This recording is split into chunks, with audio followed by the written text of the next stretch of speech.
Nah, jadi Metaverse ini kan kita bisa melihat ya semua negara itu terlibat. Artinya ada ratusan negara yang mana orang-orang bergabung dengan Metaverse. Setiap hari itu di atas 4.000 orang bergabung. Kenapa? Fenomena apa sebenarnya? Jadi sebenarnya begini, ketika orang menyadari selama ini dia membangun bisnis network, kemudian dia membangun dengan durasi tertentu, membangun tim, mempelajari produknya, mempelajari sistemnya, setelah beberapa bulan yang seharusnya bisnisnya bertumbuh dan menghasilkan uang besar, tapi bisnisnya kan berhenti. Kenapa bisa seperti itu? Karena ada sentralnya. Sentralnya itu yang menyebabkan sistemnya dimatikan, dihentikan, kemudian dananya dilarikan.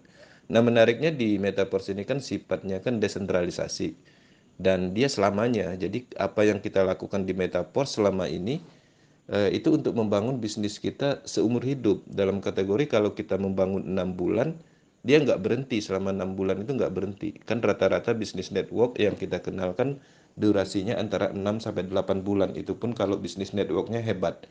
Di 6 bulan, 8 bulan itu kan biasanya berhenti dia. Nah, menariknya di Metaverse ini semakin lama dia semakin bertumbuh dan berkembang. Bukan malah berhenti, tapi malah membesar seperti itu. Kenapa bisa seperti itu? Karena orang melihat Metaverse ini membutuhkan proses. Biasanya orang yang melihat potensi uang yang berfokus pada uang itu nggak menarik. Tapi ketika orang berfokus kepada membangun bisnis, yang mana ketika kita merasa nyaman di dalam bisnis tersebut, tidak ada risiko, tidak ada eh, yang diatur oleh sekelompok orang atau menguntungkan sekelompok orang, itu nyaman rasanya. Maka ketika kenyamanan itu ditemukan, maka orang-orang akan bertahap mulai melihat sebuah peluang di bisnis ini. Karena bisnis ini baru bertumbuh. Pengembangannya adalah DeFi project terbesar di dunia.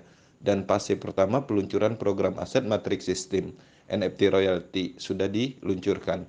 Kemudian ada Porosquin, Universe, kemudian banyak lagi Metaverse. Artinya ini tahap awal sebuah sejarah di dalam pengembangan DeFi project yang sifatnya terdesentralisasi yang menguntungkan semua orang, yang bukan hanya menguntungkan sekelompok orang atau individu tertentu seperti bisnis pada umumnya.